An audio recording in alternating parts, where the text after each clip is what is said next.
There are two kinds of law on the earth, as I've said. One is called civil law, which is the law of the land, and one is called maritime admiralty, which is called the law of water. The maritime admiralty is banking law. So consequently, the corporation and government and people who want to control you, they create a second you, and that second you that they control, that they created, is all capital letters. Check it out. Anytime you get a bill, get a lawsuit, you get a fine, a ticket, somebody sends you a bill from the Department of Water and Power, check it out on your driver's license, on your Social Security card, on your insurance cards. Your name will always be in all capital letters, because only all capital letters can be dealt with by banks and government. You need to wake up and find out how this stuff really works. Because once you understand that you don't need to submit yourself as an American to a British commercial venture called courts. You're an American. You don't need to go to court. There's nobody. You only go to court because you agreed to go to court.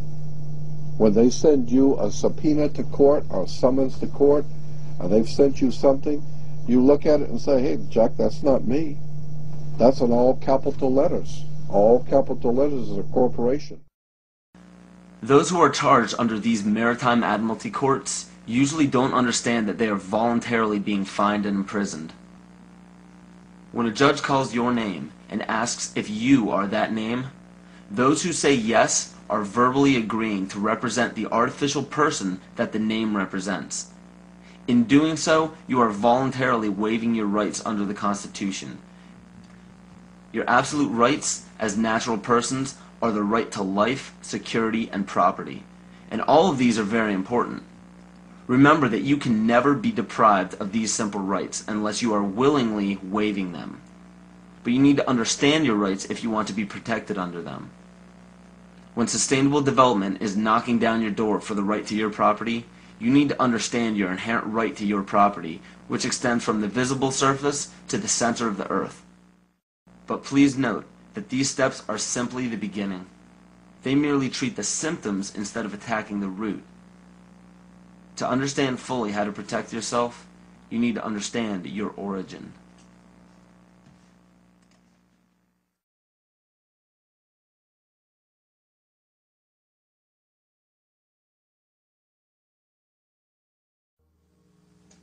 The true history of this planet has been stifled from the top down.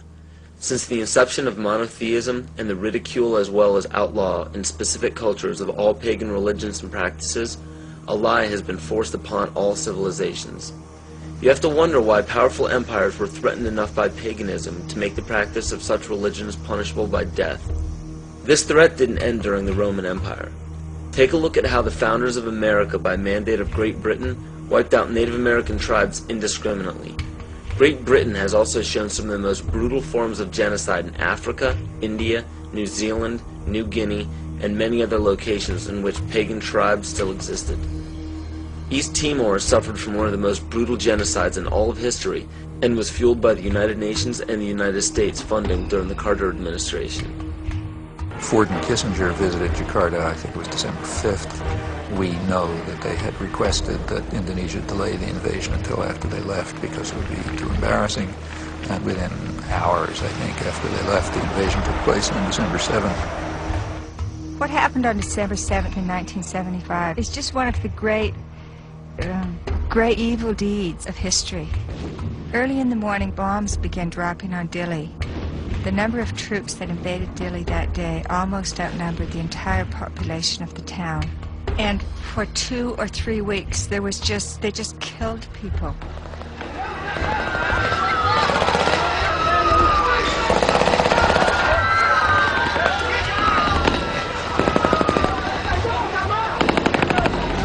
So the Timorese were fleeing into the jungles by the thousands. By late 1977-78, Indonesia set up receiving centers for those Timorese who came out of the jungle waving white flags.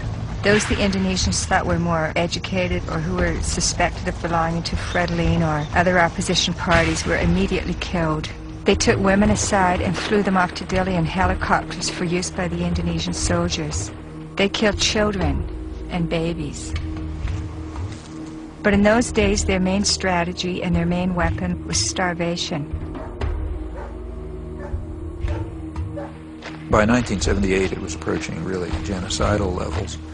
The church and other sources estimated about 200,000 people killed. The U.S. backed it all the way. The U.S. provided 90% of the arms. Right after the invasion, arms shipments were stepped up. When the Indonesians actually began to run out of arms in 1978, the Carter administration moved in and increased arms sales. And other Western countries did the same. Canada, England, Holland, and everybody who could make a buck was in there trying to make sure they could kill more Timorese. The last thing that the ones in power want is a sovereign group or tribe setting a positive example for others. It is important to note that followers of monotheistic religions are not to blame, just as not all members of Freemasonry, intelligence agencies, fraternal orders, or political organizations are part of the esoteric agenda that is being carried out in all upper echelons of society. And it's difficult for people to comprehend, but paganism is no more dangerous than understanding surgical procedures. The knowledge can be very useful when applied properly, yet it can also have very detrimental effects if misused or abused. Understand that most all of these problems are not by mistake, but by design. Most people do not understand how colors, shapes, catchwords and phrases, and biological timings are all used as talismans to affect humanity on an emotional and spiritual level. Colors are used hypnotically in every news channel and corporate advertisement. Fast food chains typically use vibrant reds, yellows, and whites in their restaurants to cause the customers to feel hurried and restless. This helps the customers filter in and out quicker to make for more customers. Fine dining restaurants, on the other hand, use very earthy, natural colors such as soft greens, blues, and browns to calm the senses and to make for a more lengthy and peaceful meal. And the same goes for the music that is played at these establishments. Specific musical notations and progressions can give relaxing or exciting stimuli to the body without our knowledge. The music industry goes even further and uses natural rhythms of the heart to map out the tempo of pop songs. This is why 72 beats per minute is used very frequently in pop music. Music is not a product of culture.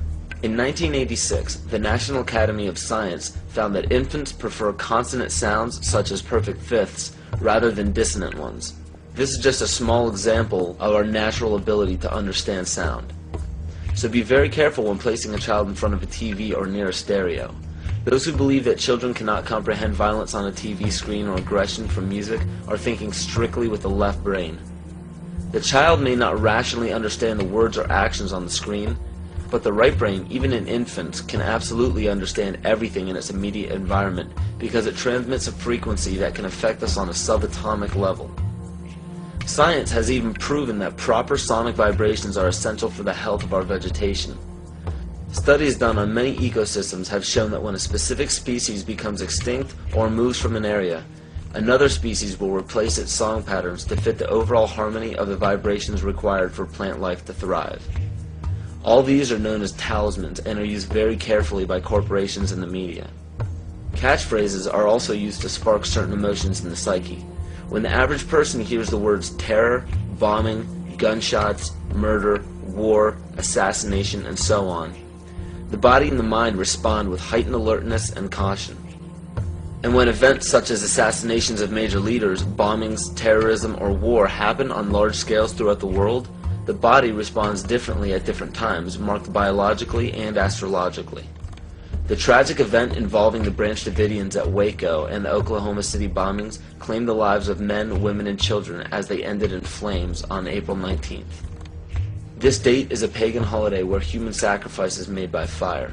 The tragic events of September 11th, 2001 happened on the Mayan calendar date of 6 epochs, which represents large-scale change. And when the U.S. attacked Afghanistan on October 7th, 2001, this was the Mayan calendar date of 6K, which represents balancing. Please understand that these weren't prophecies or predictions. The Mayans simply understood the body's natural cycles. So these unfortunate events are not by chance. One needs only to look at the result of the major political decisions of the United States since the inception of the United Nations to catch a glimpse of the ultimate goal. Every major war, assassination, terrorist attack, or security weakness exposed has two specific common themes. One, the unfortunate event makes worldwide news and scares or angers the public. And two, the result, no matter what, is always the expansion of government and the destruction of constitutional freedoms.